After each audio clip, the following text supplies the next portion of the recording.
Si vous choisissez la pilule bleue, il n'y aura aucun spoiler dans cette vidéo. Et si vous choisissez de la pilule rouge, ce sera pareil car ça reste bien mystérieux ce film pour le moment. Voici quand même ce qu'il faut savoir avant la sortie de Matrix 4.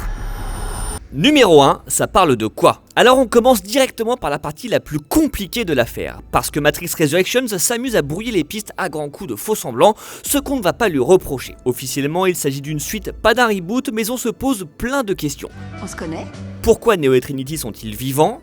Pourquoi est-ce qu'on voit des images du premier Matrix projetées dans une scène? Pourquoi le film joue-t-il avec la sensation de déjà-vu?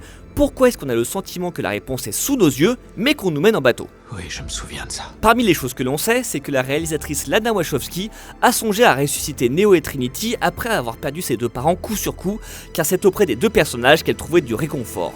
Donc les notions de vie et de mort, et même de vie après la mort, pourraient être au cœur du récit. Pour le reste, chacun y va de sa petite théorie, donc voilà la nôtre. Dans Matrix Reloaded, on apprenait que Neo n'était pas vraiment l'élu, mais un des élus auxquels la matrice a été confrontée, et qu'il s'agissait d'une anomalie systémique. Et pour étudier cette anomalie, pour la comprendre et parvenir à l'éradiquer, les machines ont peut-être rebranché Neo après sa mort pour le replonger dans la matrice, et tous ces déjà-vus sont là pour provoquer des réactions chez lui. Ça expliquerait donc ces moments qui nous rappellent les films précédents, ce méchant qui ressemble beaucoup à l'agent Smith et parle comme lui, ou encore ce Morpheus qui n'est peut-être pas vraiment Morpheus, mais pourquoi pas le vrai méchant de l'histoire, ou un autre élu, en sachant que Trinity semble être la clé de tout ça. Numéro 2, qui joue dans le film? Ça reste encore compliqué mais un petit peu moins avec le casting qui se divise en deux catégories. Ceux qui ont un pistolet chargé et ceux qui creusent. Alors non, il y a les anciens et les nouveaux. Du côté des anciens évidemment, Keanu Reeves et Carrie-Anne Moss reprennent leur rôle de Neo et Trinity qui étaient pourtant censés être morts à la fin de l'épisode 3. On croise aussi Jada Pinkett Smith alias Niobe, méconnaissable si l'on se fie à son apparition dans la dernière bande-annonce, et même le mérovingien Lambert Wilson qui a également changé de look, comme le prouve cette brève image dans l'un des teasers. Mais pas de Laurence Fishburne à l'horizon car Morpheus est ici incarné par l'un des nouveaux du casting, Yahya Abdul-Mateen II. C'est en tout cas ce qu'on veut nous faire croire depuis le début, sauf qu'on pense que c'est peut-être une fausse piste. Tu veux la vérité, Neo?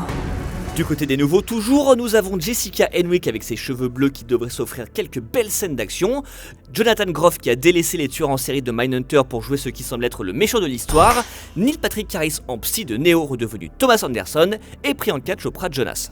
Numéro 3, qui réalise? Là encore, c'est un peu plus facile. Matrix Resurrections est réalisé par Lana Wachowski, seule sans sa sœur Lily qui a pourtant créé la saga et dirigé les 3 premiers épisodes à ses côtés. Mais elle a décidé de se mettre en retrait de l'industrie du cinéma après sa transition. Lana est donc la réalisatrice du film, mais également la co-scénariste avec, entre autres, le romancier David Mitchell, dont les Wachowski va adapter la cartographie des nuages pour donner naissance à Cloud Atlas. Donc deux personnes qui se comprennent et doivent être sur la même longueur d'onde lorsqu'il est question de réincarnation ou de résurrection.